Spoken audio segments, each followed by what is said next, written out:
Novité sunu, novité yonu. Atondo gbeto reon ena dioba kwesi. Lede ya. Runu wa elo. Nyepo kwipoton e. Wale ba mi de logbe mi tan lo no yo. Ena nonu mi. Toujours soucieux de votre bien-être et surtout pour que vous ayez la facilité financière, les 3 feuilles de chance appelées Welekwepe, Akema et Rerema sont transformées en encens tige que vous pouvez brûler tous les jeudis dans votre boutique, atelier, marché, bureau ou à la maison. Cet encens de chance appelé Jupiter ou Sachel est déjà disponible dans les boutiques Océan. Avec le visionnaire astrologue Rabitan, bénéficiez des bonnes vibrations de la planète généreuse Jupiter. Téléphone 96 44 90 89 ou 94 46 15 75.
Toromito, metira mi kudo le wenu kudo toro en ye ipo mitna sale nkoton gbe o mi kuno gon fio mi no tek mo bonu no dire le mi na no gbon se gba me bo no dagbele na won mi o mi ton sari o mi no jin ton fi bu no ken no do hode o o merci mi kudo le wenu me donu ye jibele azan aton lo pojeji mi fon gandia mi to pe mo gbe to mo lo si me gbe ton gbon bonu si me de leba si me no lo ton la me yami pour les poissons les poissons couleur de chance ton couleur bleu ciel mais na don todo mi tole lo ji we me poisson à bleu ciel do na wa da gbinu tra la jeudi le car le poisson me jibe si 20 février wa vient ma so ide le poisson ni ano do couleur bleu ciel na wa da gbinu we me poisson médaille mi tomi on do gbede ya médaille du Uranus yen souhait des temps nous a donu to vito si do nu odo nu azo wa nu odo nu lo blue to vito si do la mo lo ko to mo kan polo je gwe so aka do ne nto le ka yi egbon aji ne nto le ka nu kon yi egbon o lo nu kon yi lo ko do yi we ya si wo nu radical calop médaille du Uranus du mero ko no ye de so ne ton le ka lo yi egbon yen ka tun lo jiro nu yen ton le de kun ka lo ko do yi o nu kon yi de do pa kon je planète Uranus o bo to ko on est sur un cas de quand ko lo me dion mi na do kumbolo jiro fie mi de dion sun o pe kabo wa yi àwọn tin sa de dion si ona de kokoji do si vendredi 2 mars sun pe ka on mi bi vendredi 9 mars dion mi na ba sun ko bibi bon mi je samedi 17 mars sun yoyo de bona waji e mi no yo do nouvelle lune on sun yoyo mois de mars on a wa le samedi 17 mars mi je samedi 24 mars sun na levo je kikuloji bon mi je samedi 31 mars sun na pe ka on sont aussi piqué ka na mo 31 mars bon ko ji son azan ya le de me fra fo ko ji son azan ya ne we de me we ko wai mi odu we ndo lo ko wai lo ko le wai yo no ilo do 2 azan we go 2 mars ye ko wai e ko 12 boko 13 boko 15 mais ji azan ni o gbe be na du ji gbe zan ton gbe gbele o na du anniversaire ton mi na do no jo ni te ko mo ni sin no yo do eau de vie o et les anciens ni o mo lo jiro chaque fois mi wa fi we de bu mi wa fi bo ja do koro azan yan kan le wo ino tedeji lo jiro sin ni o et les ans tolo mi tole o meji 12 13 pour 15 mars pour inizan ena wa dagbe meji 12 11 mars o na ko yo sin o dai bon a été ronu san ten Gantin oui mon Kabi. Gantin oui très bien. Elle a laissé une des canards en moi puis de où. Mais dit 13 et 12 ans le roda yi. Moi te ko be ko sian son lo po. Mais je ka don yi lo jiro. Mais don wi wadi na ho moto na ho keke na uli alo. Na ije ko yo de bugbe na ije ko yo de me na ije boutique yo me. Na yi kunde we matiele yo me na don yi lo jiro 12 13 pour 15 pour eyon. 12, 13 pour 15 pour et on peut pas le pour mi ton là mais le tête de azeni ole e ka oblo maria din kabi ko yo honi ba e din tin ta won yo ben il a dit 2 mars de ko blo no coton 12 mars de 13 mars de 15 mars de ko blo no coton sunzan le me e ne de ko blo mi na do no jiro ni tempo bonu won isagun yo lo Saint Raphaël sin ye ko yo et na no ka le premier vendredi du mois premier vendredi du mois na ka ye ko ni o do no si tabe Mnado a o no lo de alo de wuli gbenegbe yo won sagun Saint Raphaël ni tekponbo bo ton FIFA de menu o ko de gbe nje gbenegbe yo fondation de be gbenegbe yo won enomblo intention metodo nu won sita me bo me le so mi wan de o ta mo ko de o nkono do tegbe lo jiro hon de ugan hon le bi lo pe o me wen de o do ma o gbero to mi na mo lo jiro e dagbe yo bi fi yo te dagbe yo na ho e do e dagbe na de ki ho e te ka mu mi na tu lo jiro ko ya do ton sinu me le yo de ki ho e ko yin de ki ho de ti bo yin lo jiro no pon be na lo je yege me no yo de ko di me de ki ho bi o no e ko si ayi tu me ba bi o ma o gbero to akoko de po bi e do wun le win de le edo wuli winde le edo gande le me edo somde le edo nsagunde le be no yilo edo ndele be no zan ba do ino le zan gona wo edo so wo de me to na ya che ne mumi na don yi to mi to lo yo de ki ho edo a ba bi kwi asiya misa ito de jan ho asin male de jan ho asin vodu center aje vodu to sin asame o de jan ho ai unu on bi kwi o mi pon mi na mo lo jiro gbe o ho ji we jijo ne mumi o ko lo mi an pon ko ma ndo ganji do ko di do mi ton le bi kwi o keke timbo no le voix le comme no le voix mo oui oh merci ba sun sa la me du tele dagbe o kan won do ko ton o kan le lo me bi si mo ta dagbe ka do po me sun sa lo po me ama nu boy ko jo ko ale o ti vede to mi na do ko ni o mi na don to do mi tele lo jiro du wewe le bi kwi o de son na ti gun yo mi na to ti me lo ko ito mi anti me be te na do to do mi e bo me de na nyona me de na sin do le o e mi na ti me ni mi kana to lo jiro semaine wa yo du lo ko aton de bo mi ko do ko clean ni e do de ko ji so na ti ni yo be sin beli kaka wa lion ji won ide o mi na do kun lo ji mi so na gbaje me din ni ya no ko de ji mi na wa ni yo ino ite azan na do ta gba yin ru sun o mele yo bo do ju défavorable azan gbe alita obi hen na ba ju no ibe po e wa azan gbe ko me sin hen na wa azan gbe asupa si bo hen na gba kabla gba go nu e zo bo hen na yan si anso me azan gbe hen na wa ni le yo ndi do jiro mi na do nu tu aton ni ole we tu o mi aje aizengo won isi apapwe la mena kan isi apapwe azo meton si apapwe nu kon isi apapwe akwesi apapwe mi na time gbaje menu e me ipole won mi na be se me beli le dine me beli o mi na do beli lo jiro ni mi so mois de mars o din mi na do no 10 mars ni blo tete 12 heures 24 heures 25 heures 31 ni blo tete a sen no le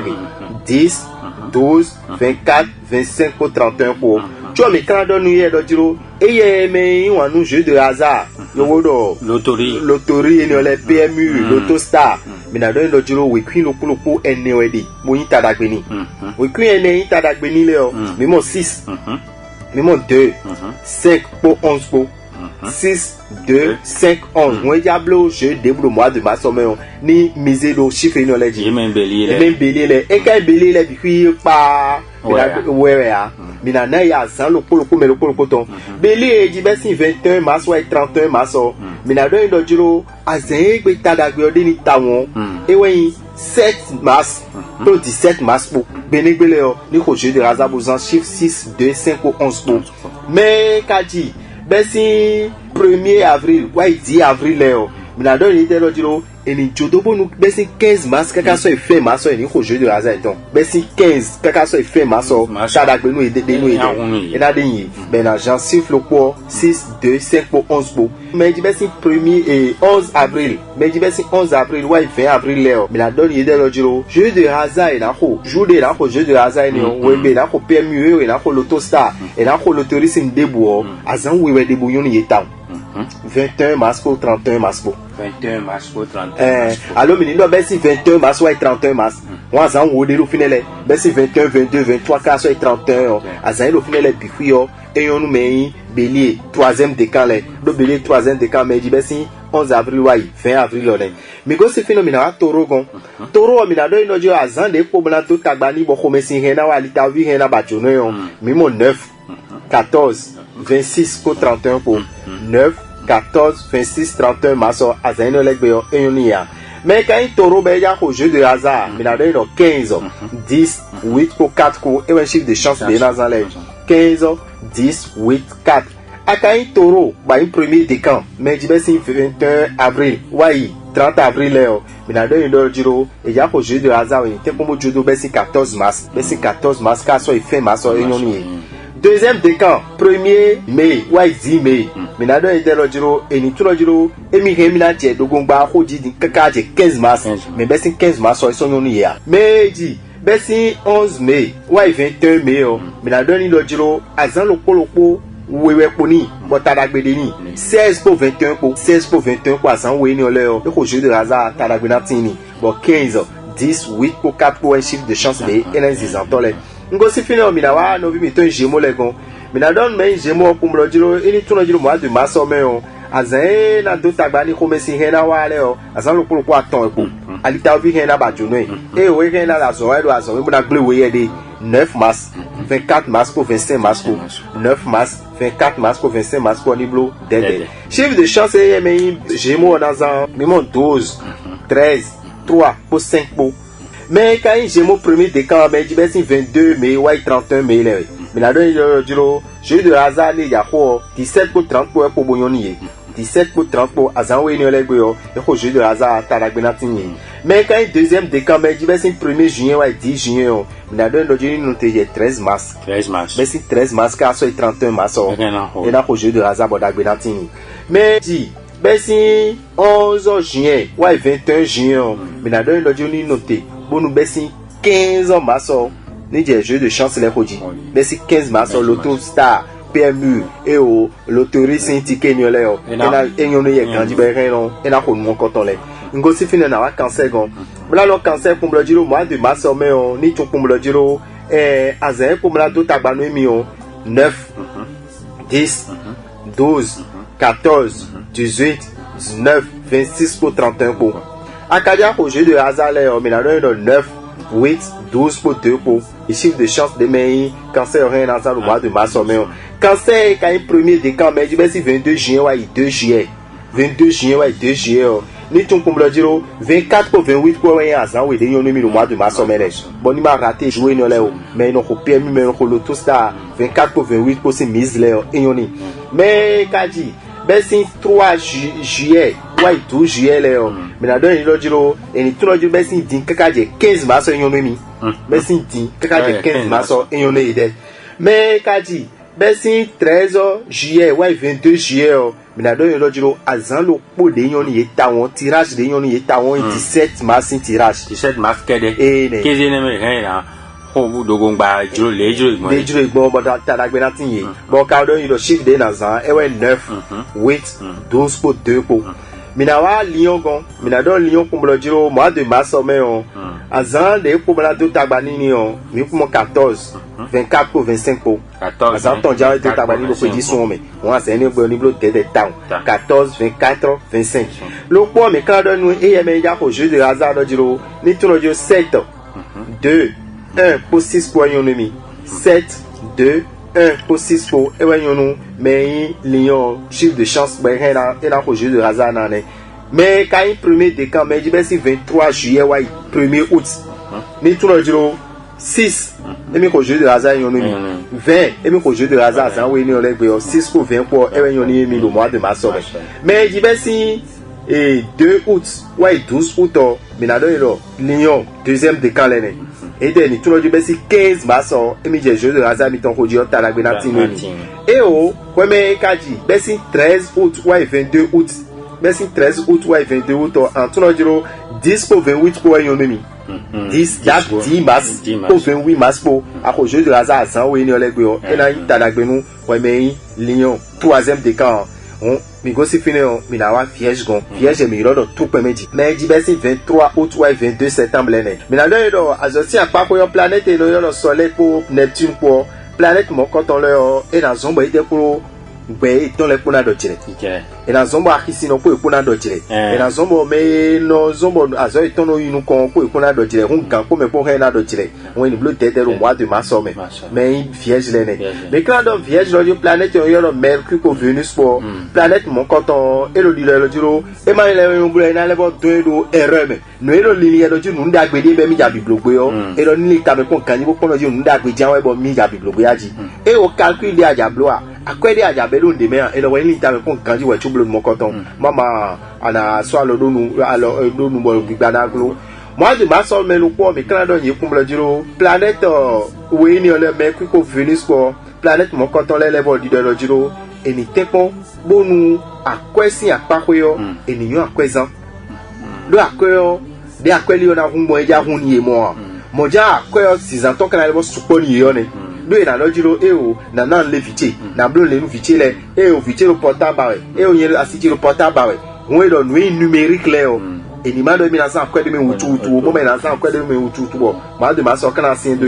lo po mi kala do ye kum lo jiro planète we no pache no akwe e lo Jupiter po Pluton po planète we ni ole o planète ni ole o di de lo jiro fie mi jijo dini ye o e na zombo akweli o e na konteni ekpede e kala konteni ekpede o an tepombo parfum ni yo do parfum Salmo de Genève ana ya babna ho we me vierge bo parfum ni o aje 600 dio e na wada gbenui lo po mi kala do ye lo ju me o do asu alo me o do asi o do ya asu pa si ko si tenti on khodi do nu we gometon e no so mo fifa no no ho ndome e ka ja do ho e na pon ho bo la evonyo do mais la noche kuche mala ke khoro khome e na so mo nu keke no ayi pigleto won e do nu me vierge lo ju asu pa si ko si pe o apa pe o khodi do yo bo do dialogue e na so mo dagbe na tinji me ka vierge bo ma do asu alo bo ma do asia mi na do ni kum lo jiro mois de mars o me o e na pe me de bo me na toro e na pe me de bo me na toro e pe toro do mois de mars o me ni mo ton lo jiro asu mi tonne alo asi mi tonne e mi kolo mi mo ene me ka vierge bo vi pe vi ba vi ado vi pe vi ba vierge lo kwegbe o mi na do ni kum lo jiro vi mo koton e na mo lo jiro sun lo me o e na do bubu do ye de we e we ndo ete e na do etudi e do class be do nu pon me we ye item bi na do so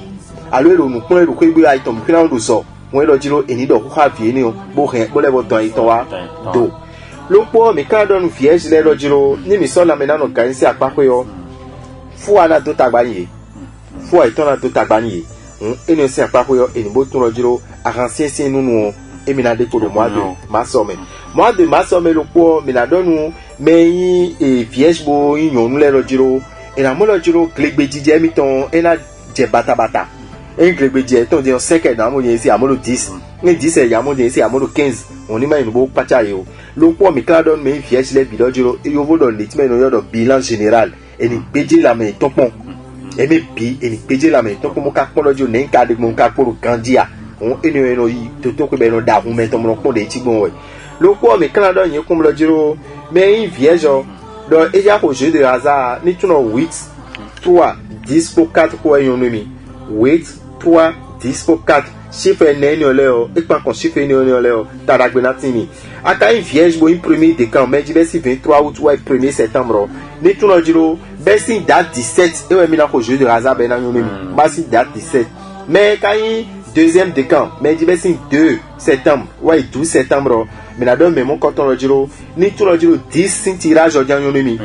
mais ka di versi 13 septembre ouais 22 septembre mais na don jiro 30 mars si dogongbade na ko pe negbe PMU we a Lotto Star we a 30 mars ton emize do azan no legbe o ena wa dagbe ni lo po azan gbe ko me si he na wa azan gbe ta dagbe ta yan kan he na ba joro me azan gbe wen yan kan he na ba joro me azan gbe he la he nu bu e he la chajo do me me na do 9 mars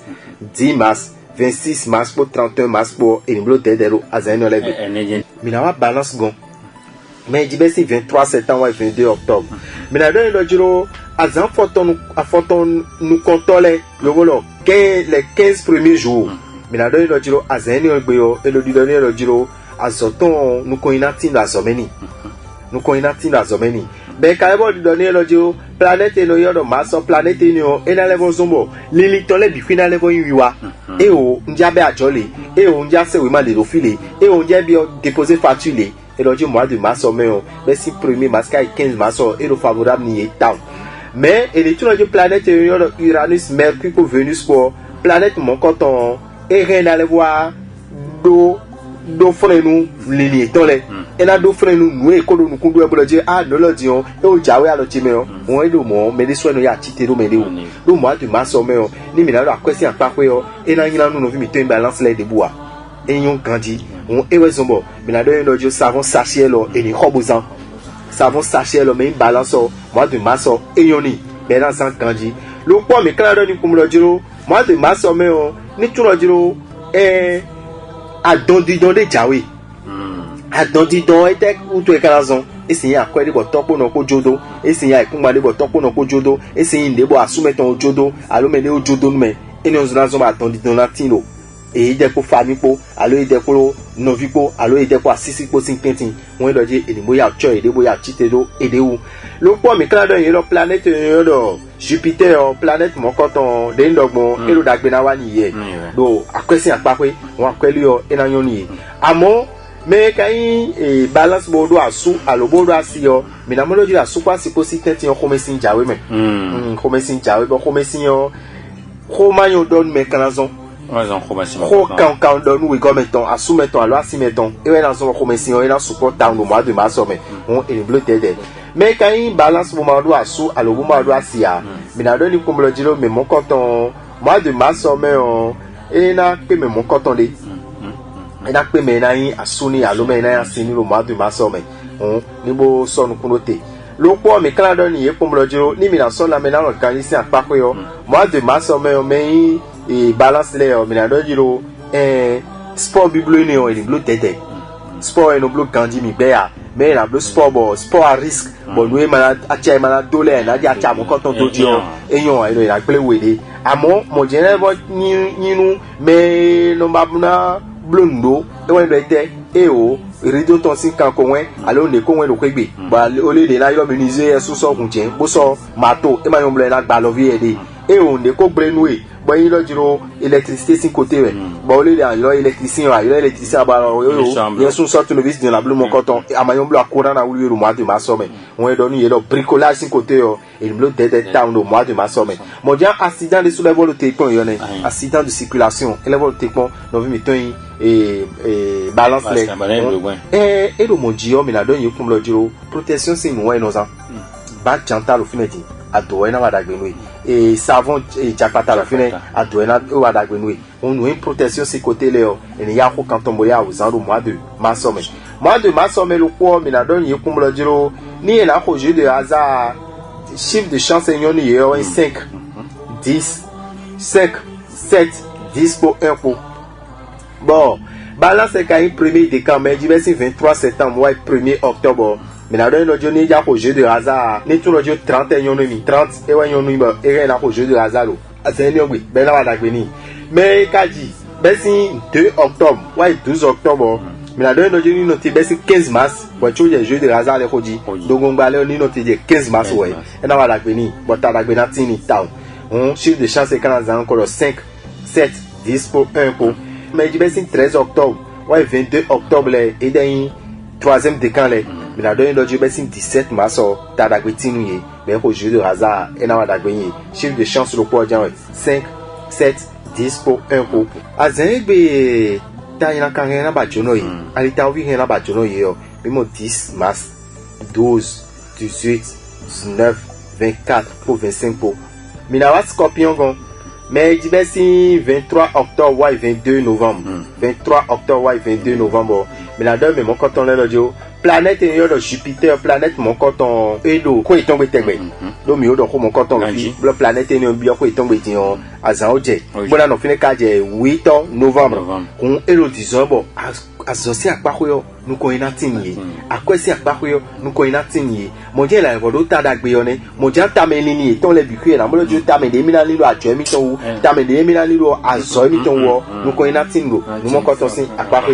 lo po mi kala don ye kumlo jiro planète Jupiter polo Pluton po planète mon coton le et les volos akwe si alikoni ye grandi bo akwe li ton ina le volido et do akwe de sinu kundo akwe na wa konto e o mede ko do akwe de akode do et do mois de mars o me eyonu town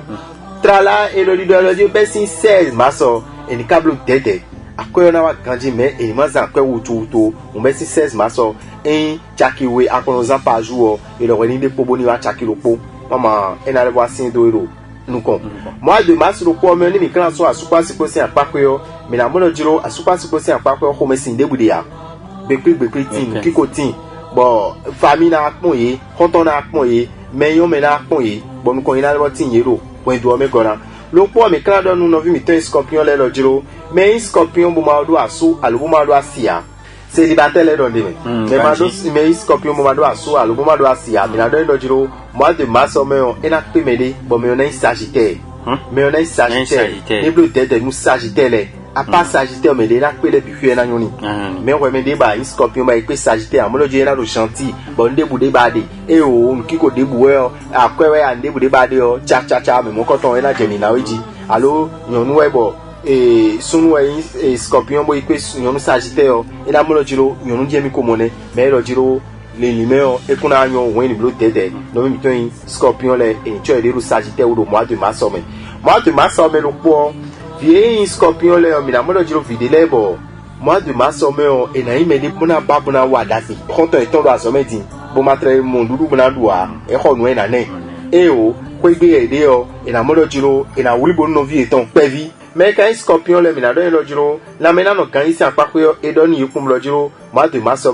la mena no kanji ye kanji amo e ni bleu tete bonu wezu kika e makan wezu dio yo bo de précipitation mama alita vision e na le abajo no me fait malgré que mois de mars e yon me mois de mars me kla don yi kum lo jiro we me ja ko jeu de hasard en tout no jiro chiffre de yon we le chiffre mimo 2 9 8 pour 4 pour mais quand scorpion premier décan mais du 23 octobre ouais 1er novembre mais la donne le jour ni tout le jour et remis la jeu de hasard le cas de 15 mars mais merci 15 16 mars on t'a la sorti ni lo après nous kia mais fier au bemiton c'est bien dit cas de 15 mars et yoni mais scorpion deuxième décan mais du 2 novembre ouais 12 novembre mais du 2 novembre ouais 12 novembre mais la donne le jour azan wo nu konto de lo so mele on be sin di kaka je 10 mars e yonu no vi mi ten scorpion deuxième décan le scorpion troisième décan mais di be sin 13 novembre et 22 novembre 13 novembre et 22 novembre la donne le jiro 7 mars yoni 17 mars yoni 7 mars pour 17 mars pour chiffre de chance et nazan ko 2 9 8 pour 4 pour e nazan ben na wada gbe yin mi ko si fine o mi kan don yin rojo azegbe ko me sin rena wa azegbe nu yin la kan rena ba jono ya azegbe ta yin la kan rena wa agba iton me o eni tun 9 mars 14 mars 26 mars pour 31 mars pour ekunyon mi o mi go si scorpion gon mi la wa me sagittaire o sun ko gbe mi la don sagittaire ko lo jiro e do ni no kaka je 16 mars planète yo do mars planète de no yo do mars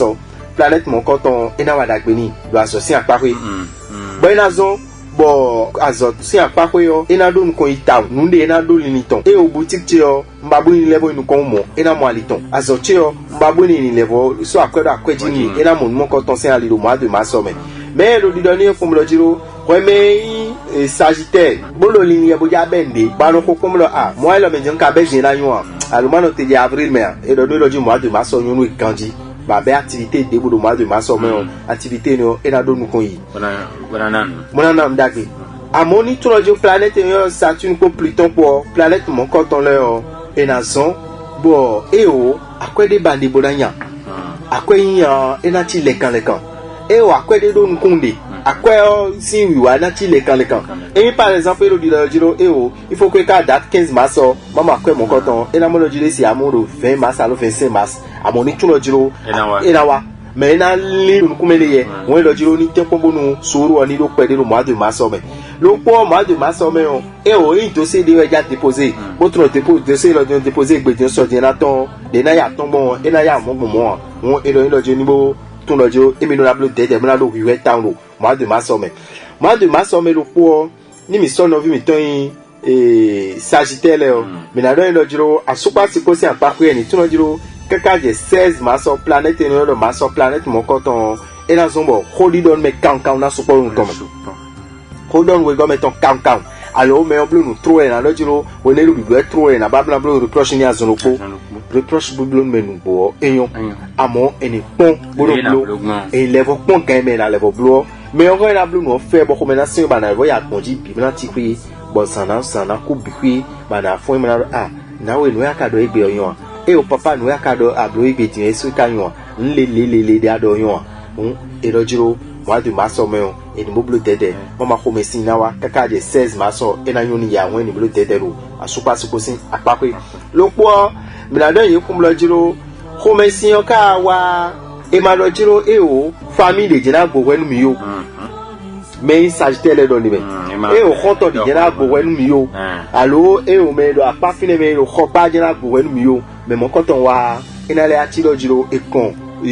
essence do mi oji won do jiro me lo polopo ni tempo modo holo e be de tenti do ko iton sa bo fana no e tenti no mi to Sagittaire ne un médiateur et tempo mo éviter mon coton mois de mars mais quand Sagittaire bo ma do asu albo ma do asia mais la do planète Mercure pour Vénus pour et la zombo mais na ya suni alo mais na ya sinio et la mo me mon coton asu alo asiton et la mo do ile osi apako ye donner le akana mo me na ya suni alo mais na ya sinio e ko me anom la so on parfum de Vénus à travers les parfums de Vénus il y a no khosawe ayi ya misawe ya ayi akhimewe ya anayi magasin ya ana bisawe ya fi ni oleje no pe me na ya sumeta lo asimeton de one do me de no akoko no me lo jiro ya dawe ya fi de jam mi na pe mi nede won me Sagittaire ni bo tun ojo mois de mars me ni bo disa bonu boblo plaisir pede yede me na ya suni yo ina pipeto mais quand Sagittaire allo vient Sagittaire il peut bien Sagittaire mais na mo lo je vi mon coton et na ba mlon podo mois de mars me et na no ya mo mlon to a o no me kwi be amlon we no ye na no fon me na le vo be ko mon coton mais na mo do mois de mars me nu no vi mi to peut bien Sagittaire mais quand so na me na no kan isi apako yo me na do ilo keka je 16 mars et na do la me se on si dagbe ni yi town me sin ka je 16 mars amo ni tun lo jiro après 16 mars o inolo yo would of fièvre o embete izozo ne zozo na supodo emeyin moi inolo le Sagittaire le besin 16 mars et na mo lo zozo na supodo mi mo janu na no ya chikoni yo ne na no ya chikoni e me ka Sagittaire no blue spoiler yo e lo jiro e ja be ballon ki ko no blue chauffement we mama e na zombo e na crampe me na do e na do allo antose me na do e na do no mois de mars me lo po me kan do e lo jiro e ni le voyon ndu ndudu wutu e ma total mo ko to me ni yon ndudu mois de mars me ni mi ka so Sagittaire lo po le mi na do e lo jiro ni mi na so jeu de hasard si apako yo mi na do e lo chiffre de chance e na zabe la yon yo mi mo 3 8 6 pour 5 pour Sagittaire mi ka do e lo jiro ouais mais Sagittaire bon et du reste 23 novembre ouais 1er décembre 23 novembre ouais 1er décembre mi na do e comme lo jiro jour de la jeu de hasard ben la yon yo 17 pour 30 pour azane be chance et ton de town 17 pour 30 pour mais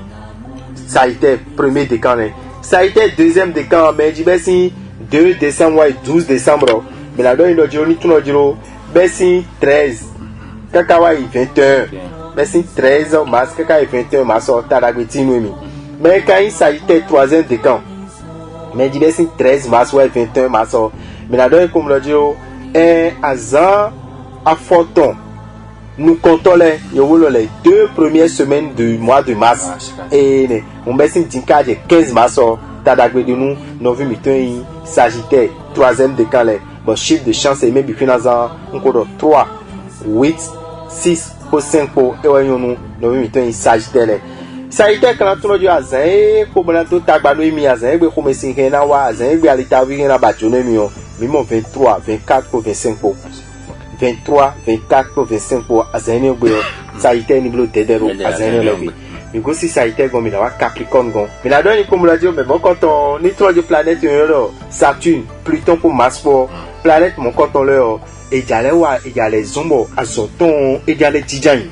ala inu kondeji nale inu kondeji ajoton ejale tijani mo je re na bo swedo nu konu nu gege projet ki na de be na swedo nu kona e o e re na bo so ikan nu mo konton ma de ma so me o no vi mi tin Capricorne le e ni bo tun lo jiro e mi na mo nu mo konton bo e ka di lo jiro e ni na zombe na vesino nu e ba mi de mi na mo fifa e o e na yo nu ko àmọ́ ìlọ́jẹ́ ayinilẹ́fọ́ pé mi gbóyin lẹ́fọ́ yóò kó dọ̀ ẹ̀yìn lẹ́fọ́ yóò négociation blo àlẹ́fọ́ yóò négociation blo àmúlọ́jọ́ mú kékeré náà pa mí lò má dùn má sọ mẹ́ mọ̀já sálẹ̀ tó yọ ẹ̀hẹ́ náà lẹ́fọ́ sọ́ọ̀sì àpẹ́dọ̀ sálẹ̀ jinu yìí. planète kayọ̀ Jupiter kó Pluton kó planète mọ̀ kọ́tàn lẹ́ ọ èrò dàgbé wa ní yẹ̀rọ àpẹ́sí àpapẹ́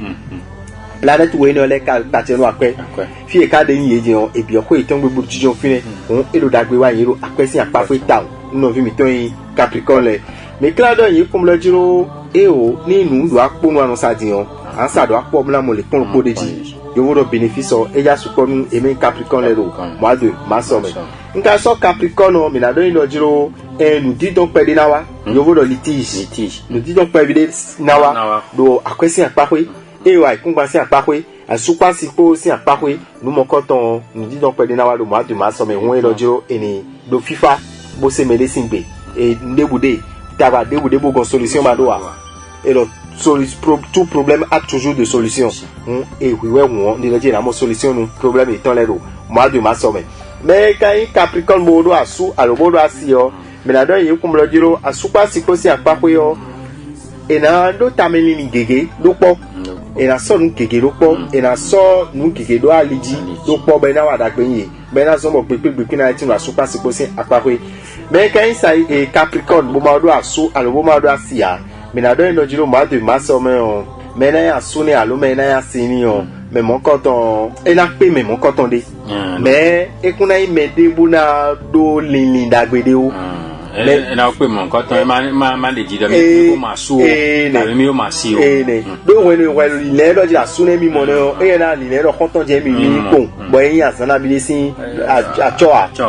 nu e na so ta me o ne won e do Capricorne ni bodo a chejiro mo ado ma so me ni ma pe me le ko mo lo asune mi ko mo ne amo te ko mo todo wele o mo ko lo jiro me ni ko e ka no posi zanje pada be yan lo po mi kan don Capricorne ko yin yo po vu pe bien Capricorne lo jiro mo ado ma so me o e lo di lo jiro fi ni o le o nkiko na tin e la wi e na babla ko nu keke ai hun di dana vivinye e maka gbe ni ero ma de ma so me onu bo mi da so me ye me fidèle na lebo de hun peri e na le zombo intelligence eton na lebo développer gola mais Capricorne ni tuno jiro agbotana to tagba no mi yo vodo migraine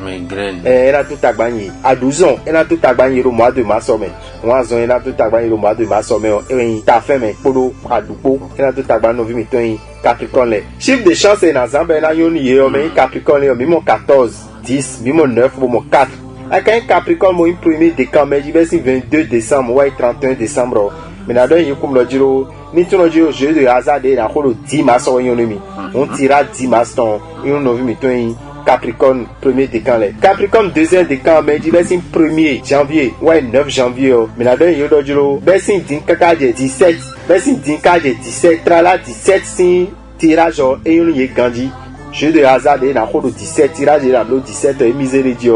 et na de chance mon ami nous da ko duto le po mais quand Capricorne 3e décan mais diversi 10 janvier ouais 20 janvier mais na donné le giro ni tout 14 tirage et yonomi 14 date 14 tirage et ouais yonomi et mi Capricorne 3e décan Capricorne là mais quand le giro a 5 mais comme si rien ba juno yo mi 9 14 18 19 24, 25, 26 pour 31 pour 9, 14, 18, 19, 24, 25, 26, 31. Azani ole gbe omi blue tede. Azani ko so te kombo nu we me avisa ito no khasum 91 wa chumo mai. We me male no khasura 114 wa chumo mai. Allo eni ole de majrumia. mi do ami libe yo do une archange ami ni o ni lo 19 ku yo no mo to lo 18 zameo e mi na sa o chumla mla ibo 19 ayina ho onu mo ko to asada ko fi pa fu mi po no yin na ka so no abajuro mero azen egbe loji azen ni o e na do tagbanu mele ya mi go si fini mi na verso gon mais diversi 21 janvier ou 19 février ni to lo jiro azosi apakwe mi no la blue de do planète yo Jupiter planète mo ko to e lo ko me si de la azosi apakwe won asoton e na je kicha be ma yo blo e ko kan ko na do jire e ma yo blo e ko azofi ko na do jire e ma yo blo e ko kriyan ko na do jire bo nu mo ko ton e ka yo me awon ni blue de bo le le bo yo ko do ko je no hen bi fi ble do kan to e do ko gbonu e ma ti fu bo ma do ko gbonu ya ni lo je tagbara wa e o azofi to wa nu bo ko me si ma wa ba azun ka bo sun tonton ni lo je nbi na wa e o client wa do ko nu ya lo client wa ko nu gon to yo gbe de an do an yi na e no le bi fi de me o me la don fe so lo je ni blue de ro mois de mars o me lo po akwesi apapọ de so ni ble bo yo akwezan ni yo akwezan bo na akwesi za wutu to ni de pour mois de mars o me lo akweli ehun ni di lo mois de mars o me e so me ye me verso me la don lo jo parfum Salmon de Genève ni Robozan et la zomo nous connaissons ni mama mois de mars on a signé de et quand le giro ouais mais verso bon facture de coloté balo la sou alors impôt de loté balo la sou et le vraiment négligé nous coton mama akwela le ina le TV et ne le mois de mars on me yobo amount ina tinui le po mais quand verso bo do asu alo bo do asio mais la molo giro asu kwa si posting tenti on FIFA de amo me verso bo ma do aso alo ma do asia me na do lojo mois de mars me na asu ni alo me na senior e na pe me mo koton tra la me na sagittaire me kla do lojo planète lopo attentive planète ni le e do bélier me bo na zomo ni mi ton verso le vi mon koton le e na ba bonaton titon na tro e do mois de mars me alo yo no yo yo do excursion filet bo e no pra e no ya so filet bo no pon filet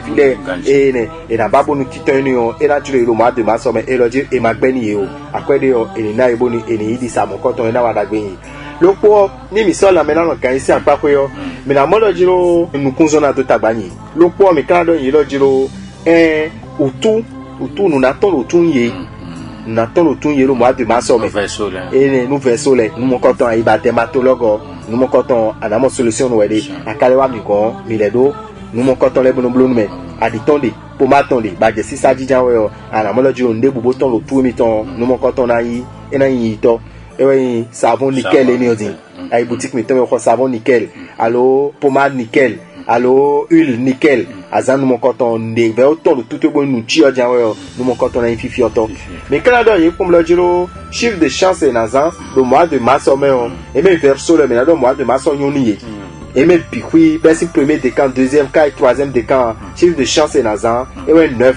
17 11 pour 3 pour 9 17 11 pour 3 pour on jeu de hasard les 5 ans et rojan we dans la grenatini le point mais canada yi le giro azan le point pour me la tout tabani 24 25 pour 26 pour une bleu de 24 25 pour 26 et ne doué lo ko ko ton doué dire mais ma do poisson le ya et le Didier gan ko le me dire poisson we comme ko lo dire mais poisson à fond zanzan ya do TV ma we lo kunkunte non we na fime ya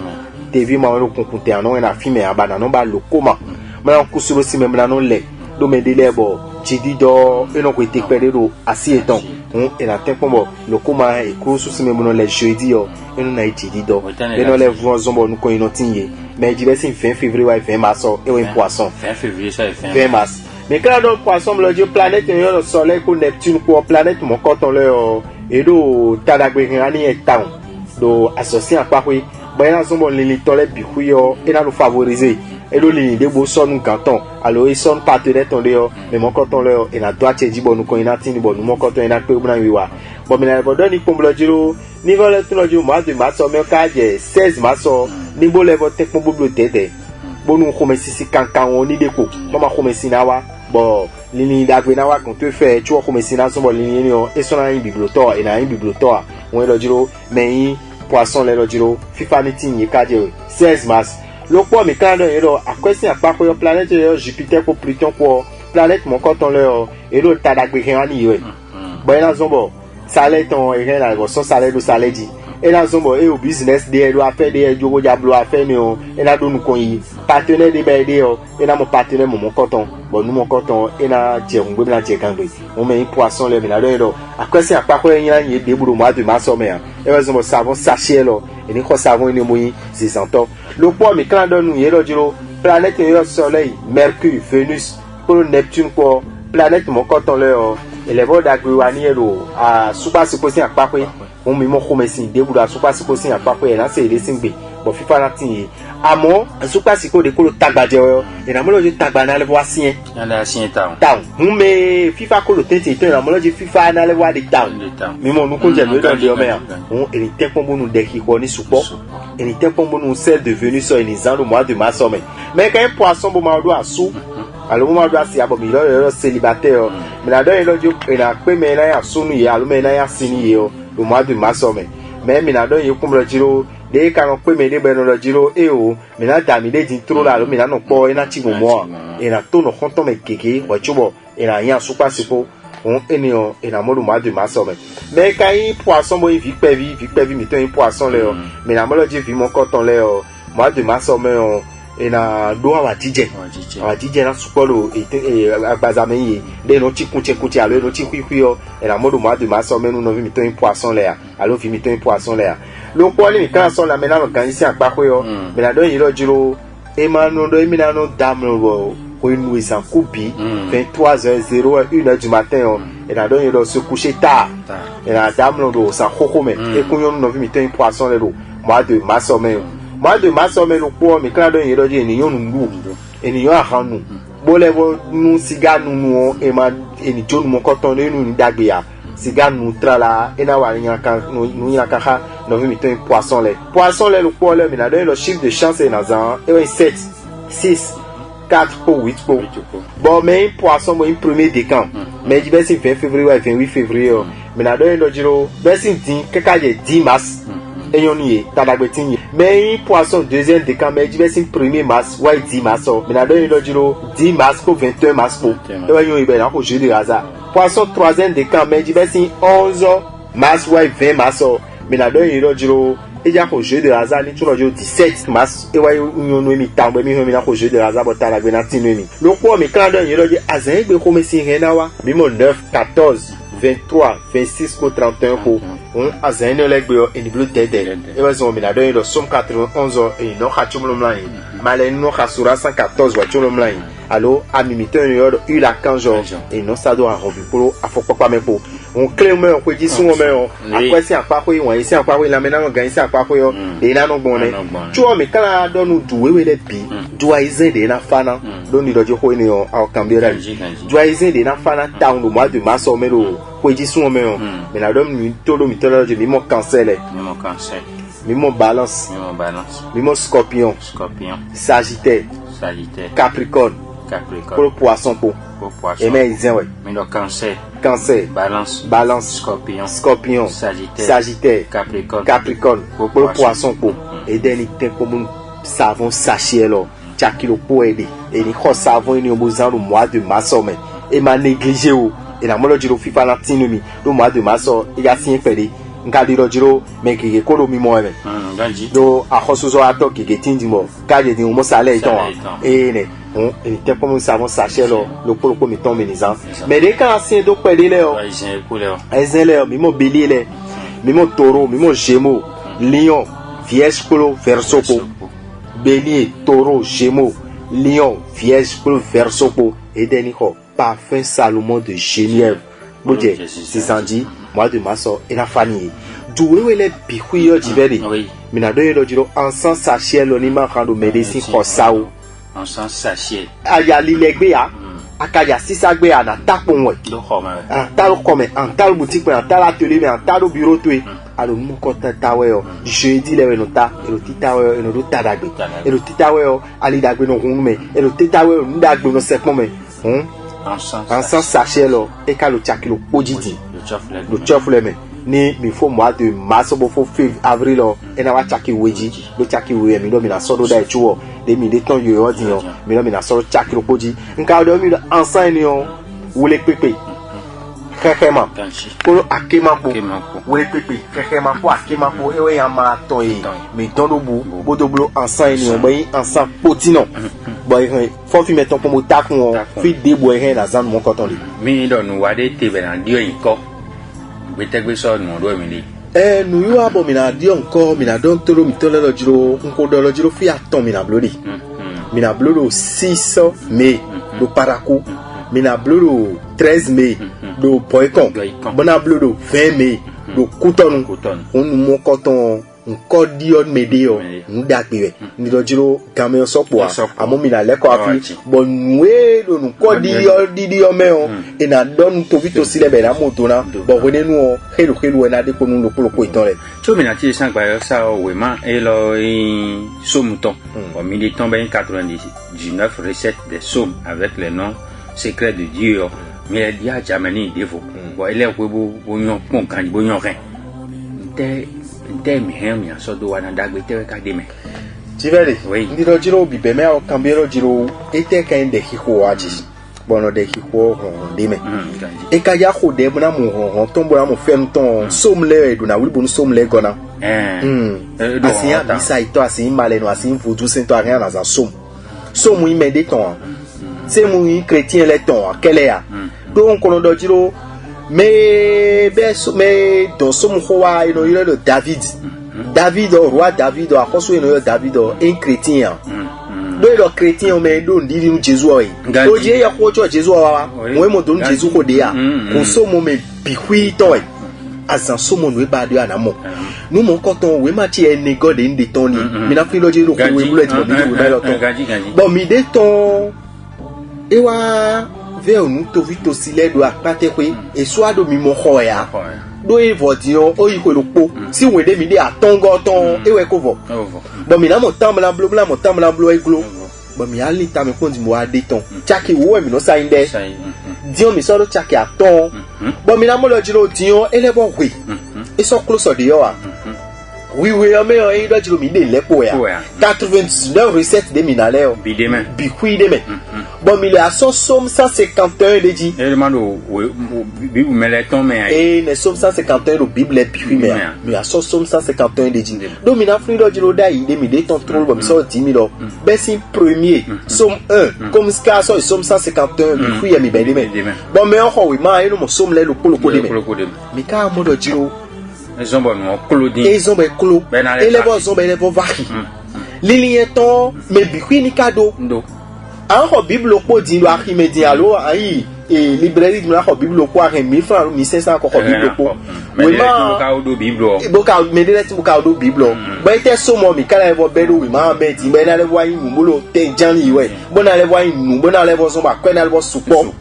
mi ali ta me ko mi do mi go de som le si me do me bikwi hen la mo bible mi la ha do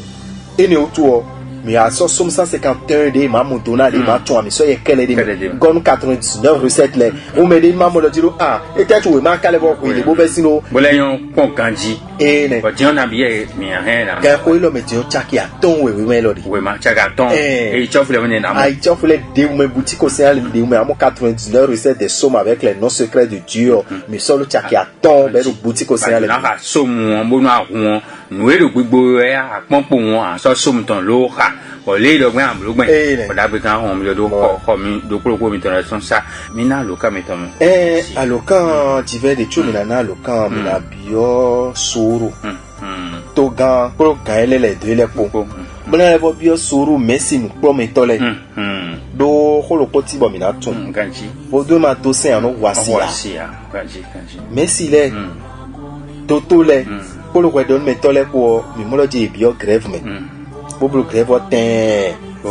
bojodo Bo ba so. bo le be azo chobo le bo mi le bo be do ete tu akwe do na ilo suzan fo wenu E kan e kan pere Me le ti mo ka o mo be lo. de le ti mo 4 o mo Ayin. modo jiro wenu e meyo ja nu blogbe meyo ja grève blogbe wa na odo ni do jimera ho ablo grève ngbenwe ya me droite we ba ablo grève pepe me tuno jiro azo emi ma wa gbedegbe ya akweton emi na desine we so mondo fudu e ma to sen ya eno wasi to gama odo mo dai de eni tenko bo boni titon eni to suye we boni eme do lili e bolo jiro sun le meje na le ablo grève wele no na ablo grève ni go tun ojiro be si wele nu o mblo grève o e ade kwaje ko amo ti ton diyan mi na bio to gan dojo eni kenklen e konfio eni pomba do blo programme no da ya boni ko iton me lo polo ni mo yi bo ina wa da gbe ni mi na lo kan meton alo kan ti 96 44 90 89 alo 94 46 15 75 on ma gbe to FIFA ni kondo loko mitonji ina chen mi kudo todo me